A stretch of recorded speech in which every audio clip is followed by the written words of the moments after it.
Hello, everybody. Welcome back to Talk Futbol Live. We're going into game week 24. You guys might recognize Yoni. Yoni's back with us. Yoni's an Arsenal fan, and as you guys might know, I'm an Arsenal fan as well. Arsenal versus Man City. I will say, I think it would have been easier for Arsenal if we played them sometime maybe a few weeks ago. I think they were in worse form.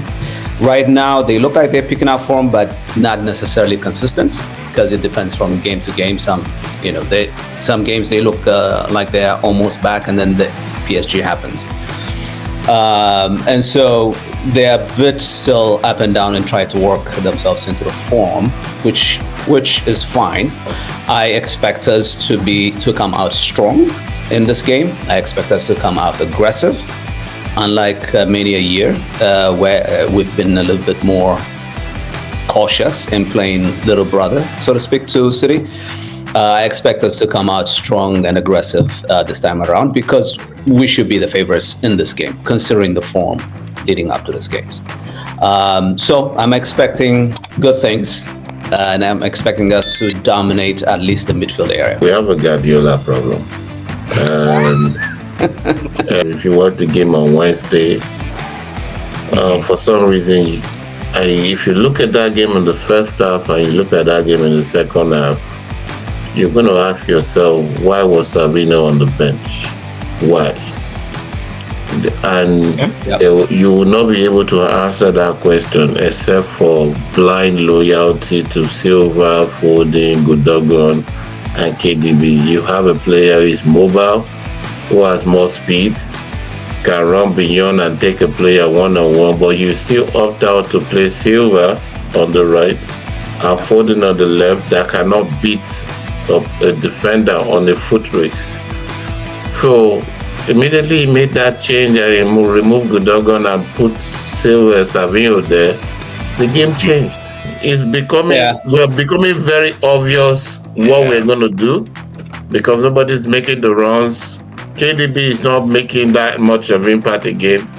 To me, if we have a chance in this game, we have to play Savio and we have to play Mamouche. Yeah, if Gundogan starts, I definitely see Arsenal holding and retaining possession in the middle. I think regardless, there are very few teams at the moment I think that can stand up to Arsenal when it comes to dueling over possession.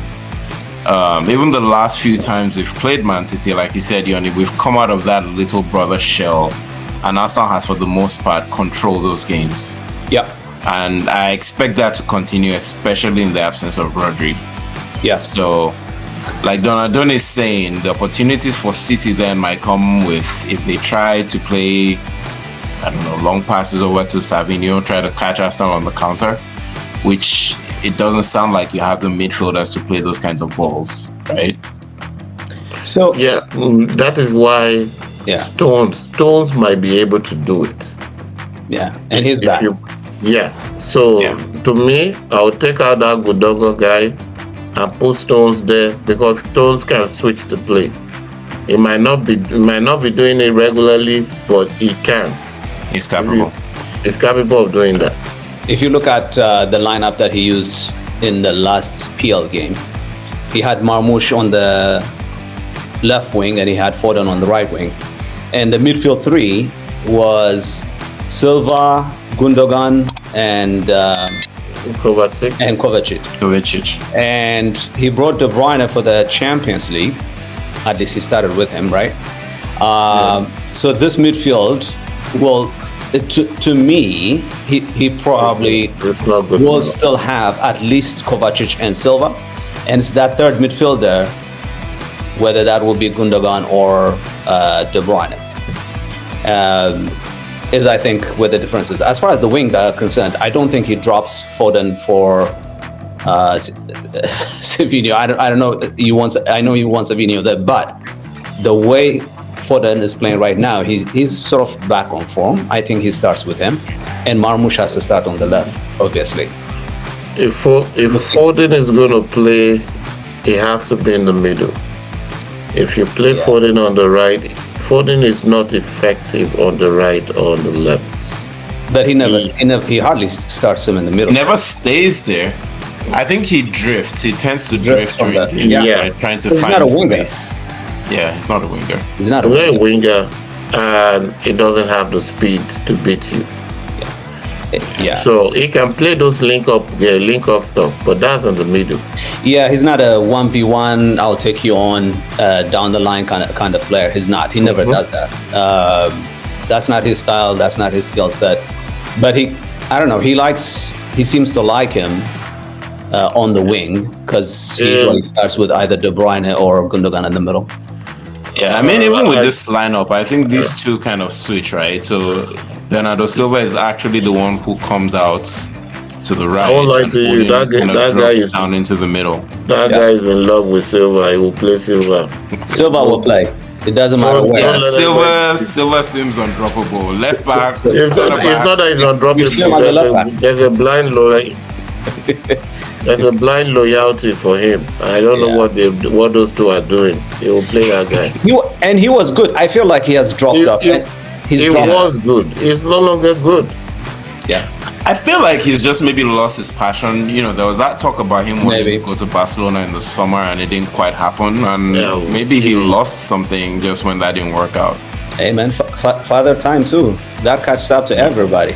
There's a time where you just drop off. Things don't click anymore. Yeah. it's And not I the same. think the Guardiola distraction has allowed this. I think he should have been allowed to go. You think so? Allowed Oh, to yeah. go or allowed to I'm come gonna say from that. the bench. There's no motivation Oh. to play Are you talking when about you. Silva? I thought you were saying Guardiola. He did take a couple yeah. episodes ago. He was calling for Pep to be fired. Yeah. Yeah? For the whole story about his divorce came out. Yeah, Oh man, I missed Pep. He that. said Pep is the problem. Is it not obvious is the problem now? Well, he's the solution and the problem, I guess, right? Yeah. Because My take then is you should not get to a stage where you just leave a coach hanging when you know it's the problem. Now my argument then was, if this was Real Madrid, will Pep still have a job?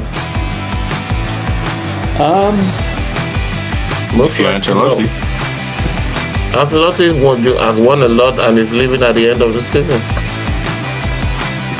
which is interesting. I mean, anyway. Let me not get into that. I seem to hear Ancelotti say that they want to continue together after that news came out. I got a bit confused. I'm like, is he leaving? Is he not leaving? But I think anyway, he's leaving. yeah. So I think our loyalty should be to the club, not to the coach. He's done well, fine, but it was obvious it was the problem then.